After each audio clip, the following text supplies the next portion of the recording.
Ustaz Kamal Hibboo ni ajjeefame wareegamne kun dhibbarraa dhibba waziyaata waan qabachuu qabdan odaa tarbii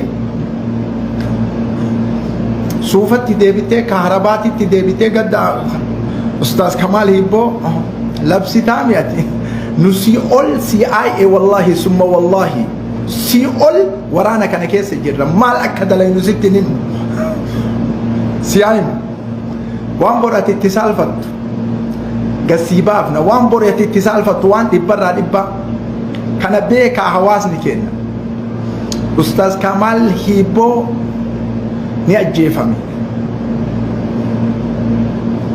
dhibbarraa dhibbatti ajjeefame hin wareegamne warra inni waliin jirutu nyaate akkamitti nyaate yoo jettan akkaataatti nyaate ta'anu eega miidiyaa irraa kuna si iyyee woboo janqoodu woboo wama adarraa ka dubbii ati jettu kamataa nu seenne kanu hirriba itti dhabnee isin qaxaa jirru gubbaa kana iyyitanii isin keessa jirra onnee keessa onne mateessan keessa jirra wallahi amma zamana nadhii gammadaa generation baay'een hin baratin zamana kana keessa wama adraaka zamana kana keessa isinii galaami waa baay'ee of biraa qabna waan of biraa qabnu kana waa baay'ee of biraa qabna waan of biraa qabnu kana odaa tarbii guyyaa waan kana nu finne akkamitti akka ati haasaya kana deebifte shirri ati ummata Oromoo irratti dalaydelle guyyaa san ifa nuu baya jechuu ifa nuu baya guyyaa san dhibbarraa dhibbatti ni wareega in ajjeefame itti kaxaxamee istiraatiijiin itti godhamee kaayoon itti godhamee ajjeefame akkasitti beekaa kana waan dhibbarraa dhibba ziyaadaadha kun walaa wareegamee achitti dhayamee achitti rukutamee sammuu isin seenin kanaan shaagalaminaa isin waan tokko ka isinii dhaaman hin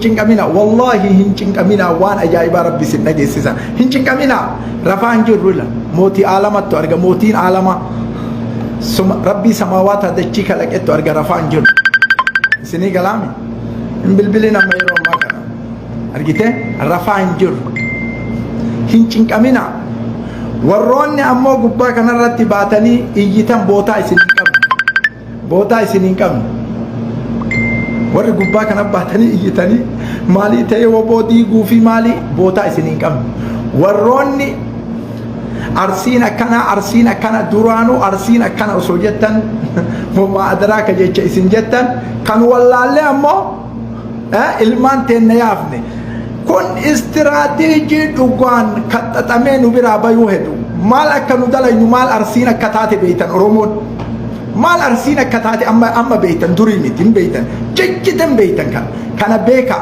kana gandummaa jettanii iyyitanii gandummaa garana dalabsitanii garana labsiti bootaa isin hin qabne jejjitan kana beeka bootaa gandummaa garana deemte bootaa isin hin qabne waa kulliin quba qabna waan kullii qabnu keessatti waan dhibbarraa dhibba CIA'tti nan qoxaaqonnee quba qabna isinii finna odaa tarbii ta'e ajdaada odaa tarbii ta'e warri haqaa qofti ta'anu eega warri ammoo salphatu asumarraa iyya guyyaa san ammoo waan inni jedhu dhageettan guyyaa san waan inni jedhu dhageettan jayyidan kana qabadha akkanatti Ustaz Kamal Hibboo rabbi isaa haa araaramu jannatul firdawsi rabbi isaa haa kennu leenca koo shahiidee koo falmataa sabaa koo ummata haraqee dhugusti ajjeese kana beeynee jirra dhiigni kee kennaan qaaliidha nu biratti zahaba nu biratti fiddaadha Oromoo ahraara biratti isinii galaami Oromoo biratti yoo dhiigni kee dubbatamee haqiiqaan kee kan fidu hennu kun Oromoon akka Oromootti siin dubbatin ilmaan arsee dhiiga kee ni kafalti kana jayyidan beeki akkami kafaltii dhiisaa badhetti akkami kafaltii hin dubbatina ma adraa kan dubbatina isin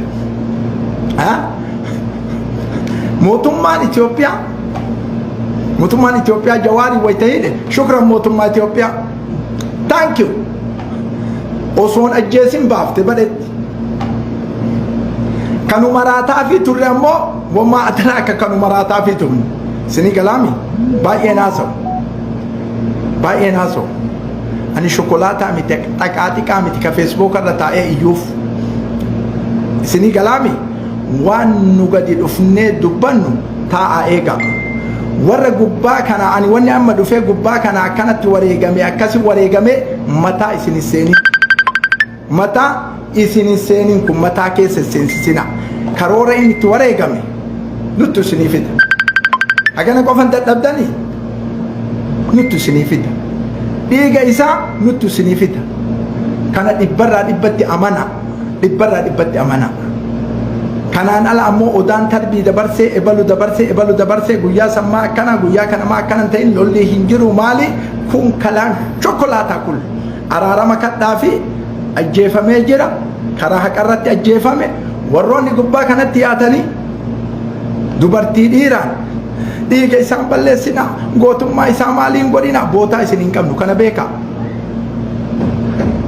macuree teessan keessa dalagaa jirra bootaa isin hin qabnu kana beeka hin ijina wallaahi alazim summa wallaahi wa uqsimu billahi dalagaa jirraan ijina tokkon ijina iyyan saa bootaa hin qabnu nuti amma dalagaa jirra waan dalagu waan dhugaan nurraa barbaachisu dalagaa jirra iyyitanii ganama iyyitanii galgala iyyitanii bootaa isin hin qabnu rafaa hin jirru nadhi gammadaa duuba wamaa adaraaka duuba gariinis waan booyuuf dhufisitti hin booyu zamanni booyichaa dabree jira tokkoon isinii himu karaa gabaa amma dheeressa yeroo kana dheeressa warroonni gubbaa kana lallabdanii iyyaa jirtan bootaa akka isin hin qabne akkasitti beeka ustaaz Kamaal hibboo maal ta'e akkamitti du'e maaltu jira daliila maaltu jira waan akkamtu jira odaa tarbii waan san yeroo nu finne waan dubbatu guyyaa san isa beeka ka har'a haasa'e kan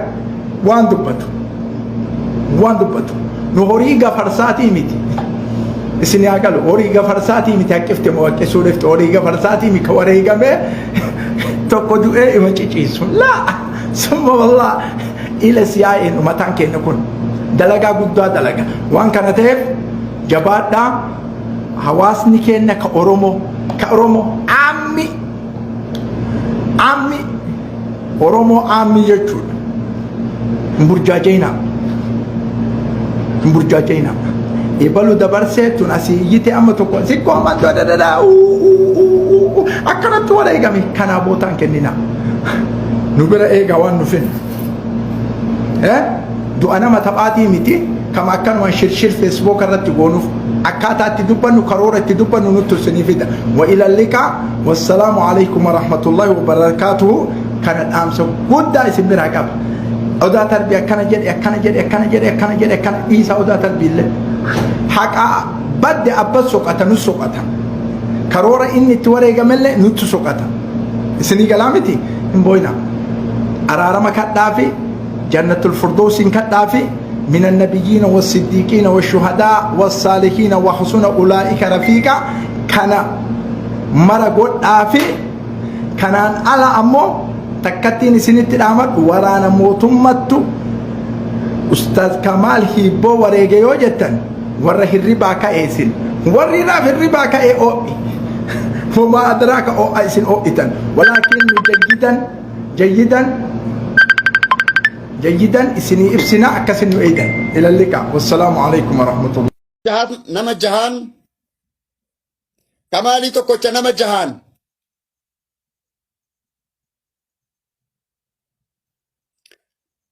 نما جهان الجيسان كمالي تكوچ أكت قما بافتني سنتو بيكا إلمان ورمو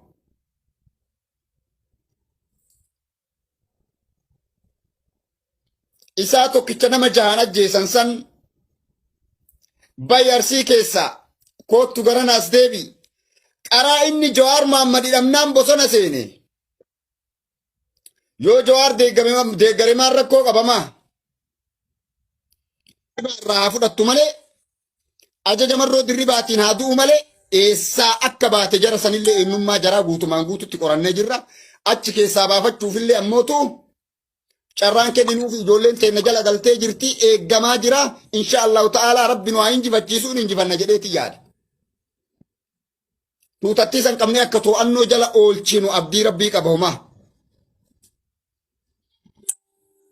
Jalatti haxiree jira.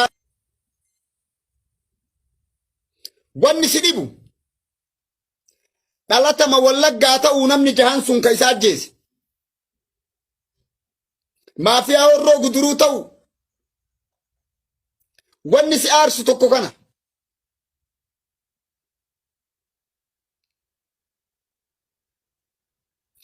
Jibbiinsa namaan qabnu, dhiibbaa namaan qabnu. Saree balbala wallaggaa Arsii namni tokko ilma wallaggaatii miti. Saree balbala wallaggaa nama tokko rukuteen beeku ilmi sikkoo mandoo Arsiin. Waliin du'e malee dura du'e malee. Dhagaya ijoolleen Booranaa keessa hin jirtu, ijoolleen Gujii keessa hin jirtu. Haqa rabbiif dubbatanii beeki. Haqa rabbiif dubbatanii beeki, dhugaa rabbiif dubbatanii. Ijoolleen Gujii keessa hin jirtu, ijoolleen Wallaggaa keessa hin jirtu, nuti kana keessa hin seennu jettee warra biraa baqate. Nagaa naa galtu jarri. Namni jahanuu ka Ustaas Kamaal Eebboo ajjeeseef ijoollee Harargeessa waliin ajjeese ijoollee Wallaggaati. Gurratti isin calawu jaalattanii jibbitanii. Nama jahan nama tokkocha. Bakka namni taa'utti, bakka namni rafutti. Wabina ajaa'ibati. Harka isaa qabaniit nama jahan hidhanii jedhan. Nama jahan qabanii hidhaniit akkasii ajjeesan jedhan. Maal diinaa? Guyyaa san dhugaatan addaan baasuuf waraanni mootummaa naannoo san jiraa hin jiru. Mootummaa wali dhukaasni jiraa hin jiru. Haqa namaan dabsinu nuti. Namni nu miidhaa jiru guddaan mootummaa kanaan hin qabu harka keessaa. Qubaan qabu. Bakka san waraana jiraayyuu hin beeku. Nama nu amannee kutaa teenna keessa seensifnetu maafiyaa Horroo Guduruu adaa jarri waraana bilisummaa uummata Oromootii miti shiftaa jaallawwan Oromoo jaallawwan qabsoo uummata Oromoo nyaachuuf deemu jaratu Kamaal Eebboo nyaate. Laal akkaan itti qoradhe laal ijoolleen Booranaa keessa jirti nama isa ajjeesisan keessaa hin jirtu. Ijoolleen Gujii keessa jirti hin jirtu. Dhagayaa bada jiran. Yoo jibbaa qabaanne yoo Oromoo jibbaa jaraa ka qabaannu taate Booranallee itti daballee himamna. Abbooyyee biraa dhufe Kamaal Eebboo tokkoffaa namni inni bira dhaqe jaalgammachuu abbooyyeeti bara. Jaalgammachuu abbooyyee bilbila na jalaa haa kaasuu didu malee waan kana quba qabaa. Isaaf rabbi wali beeka.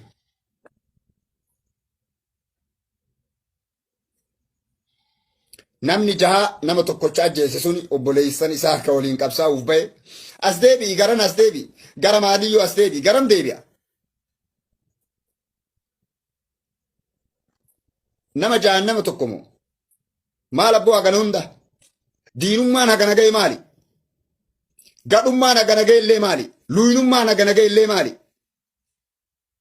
Nama jahan nama tokko moo yaa akhi luynummaa ittiin akiraa laal bar mee sangaa yoo wal nyaatu laali sangaan luyni yoo sangaa goota ari'ate biraanaf yoo sangaan goonni gartee wal qaban warri ijoolleen baadiyaan beeytan jedheeti yaada. Sangaan goobaan sangaan goonni yoo wal qabaniin xiqqoma akkana jedhee yoo ari'ate bakka aduu kan fiigu biraaf. Luyna dabeessa gartee si ari'ee si biraa nafne si ajjeesee illee bakka sanitti illee reeffa kee dha'u. Irra guddaan reeffi isaa argamuudha haa maramuu ijoollee isa waliin dhumte santu garaana nyaata irra guddaani dhugama rabbii wanni na dhukkubse wanni ani irra deddeebi'ee isinii haasa'u. Ijoollee hararta isa waliin dhumte san piliis. Ijoollee Harargeeta isa waliin dhumte san Kamaal Eebbootii olitti nama dhiigoma kee beeku, nama waliin dhalooma beeku, nama oromummaa ofii beeku, nama haqqii beeku. Ijoollee santu garaana nyaate jaalabdiin faati bar sagalee dhabanii namni ishii dubbate hin jiru bar karaa irraachi qabanii rashannanii biraa lixan.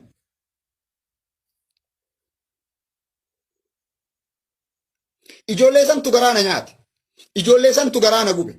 Ammallee haga ijoollee reeffi ijoollee sanii argamutti haga janaazaan ijoollee sanii argamutti kamaalee boollee hin awwaalamu.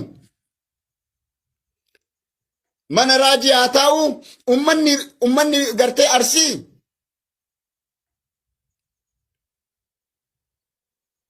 ijoollee dhufte tanallee simadhaati.